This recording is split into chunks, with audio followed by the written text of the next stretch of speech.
Maintenant que nous avons préparé la source de données, nous allons pouvoir nous attaquer à la préparation de la partie graphique. Alors, en l'état, c'est déjà prêt finalement, puisque nous avons déjà une cellule. Notre table est déjà reliée à son delegate. On a déjà beaucoup de choses qui sont faites. Ce que je vous propose, c'est qu'on essaie de les refaire pour vraiment comprendre comment ça fonctionne. Donc, je vais afficher le volet de droite, l'onglet des connexions. Et si je sélectionne ma table, on voit qu'on a deux connexions, le data source et le delegate. Je vais les défaire pour que vous compreniez un petit peu comment ça marche. Donc là, ma table, en l'état, si je lance du coup, je ne pourrais pas la lancer puisque vous vous rappelez qu'on a modifié la source de données dans le chapitre précédent et que du coup, on a plusieurs erreurs de compilation dans le master. Donc, il n'est pas possible pour moi de lancer le simulateur. Mais je peux vous dire dès maintenant que si je lance l'application maintenant, je pourrais plus jamais, enfin, je ne pourrais plus ajouter ou voir quoi que ce soit dans la table puisqu'elle n'a plus de delegate ni de data source. Donc, elle n'a pas d'objet à qui demander comment se remplir. Donc, pour elle, elle sera toujours vide. Là, ce qu'on va devoir faire, c'est donc relier ce data source et ce delegate. Donc, soit on peut le faire par ici, en cliquant et en maintenant le clic, et en allant essayer de trouver l'objet en question. Donc, soit vous pouvez attraper le contrôleur par ici, soit l'avoir dans cette liste ici, c'est comme vous préférez. Donc, ce sera, en faisant ça, ça veut dire que la table va demander au contrôleur quelles sont ses données de remplissage, donc nombre de lignes et chacune des cellules pour chacune des lignes. Et le delegate, qui on n'a pas encore vu pour l'instant à quoi il servait, je peux déjà vous en parler, il servira en fait à gérer les clics. C'est-à-dire quand quelqu'un va toucher une ligne de la table, ça va prévenir le delegate en disant il y a eu un clic sur cette cellule, ou alors la cellule a scrollé, etc. Enfin, on peut avoir des callbacks sur ce qui est en train de se passer, et toutes les méthodes sont optionnelles sur le delegate, c'est juste si vous souhaitez avoir des informations sur ce qui est en train de se passer. Donc vous pourrez redéfinir les méthodes en fonction des besoins que vous avez dans votre projet. Donc là, on a bien relié le data source et le delegate au contrôleur. Donc ce sera dans le contrôleur qu'on redéfinira les méthodes dont on a besoin.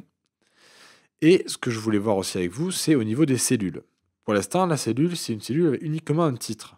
Mais c'est pas exactement ça. En fait, c'est ce qu'on appelle une cellule de type basique. Vous avez en fait quatre types de cellules tout près que vous n'avez pas à créer par vous-même. C'est-à-dire en prenant une cellule basique, vous aurez le titre à gauche. S'il y a une image, elle va pousser le titre et se mettre dans la partie gauche, juste avant le titre.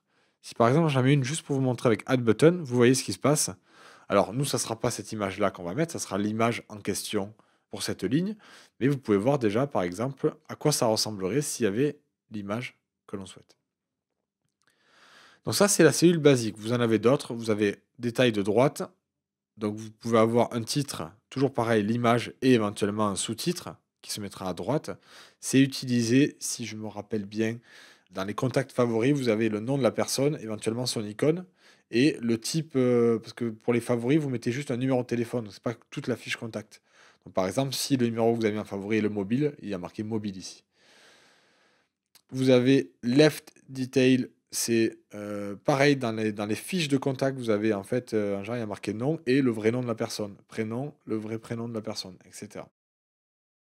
Vous avez sous-titres qui vous montrent avec un titre et le sous-titre en dessous. Cette fois-ci, je suis pas sûr. Si, on doit peut-être pouvoir mettre, ah, on peut mettre une image aussi sur le sous-titre.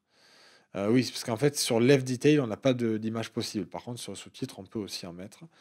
Et donc, vous aurez en fait sur ces cellules standards trois propriétés. Le propriété texte label, détail label et image, qui est une image view. Et donc, ce sont en fait trois vues auxquelles vous pouvez accéder. Et vous pouvez changer le texte dans les labels et changer l'image dans l'image. Donc, avec ces types standards, vous avez déjà la plupart des types de cellules couverts. Si ça ne vous suffit pas, vous pouvez passer sur une cellule dite custom. Et là, ce sera à vous à ajouter vos vues, à créer des tags. Là, c'est beaucoup plus complexe et on ne le verra pas pendant ce cours-là. Peut-être dans un cours plus avancé qui viendra ultérieurement. Nous, on va garder une cellule basique qui aura donc le titre. Je n'ai pas besoin de mettre l'image ici, hein, je la mettrai en code et automatiquement, la cellule s'adaptera.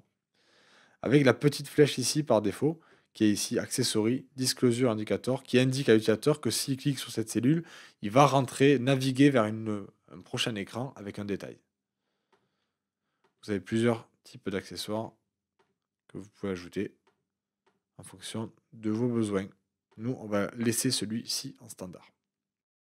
Voilà pour la partie graphique, c'est déjà prêt. On va pouvoir maintenant s'attaquer à corriger le code de notre contrôleur pour que tout soit fonctionnel.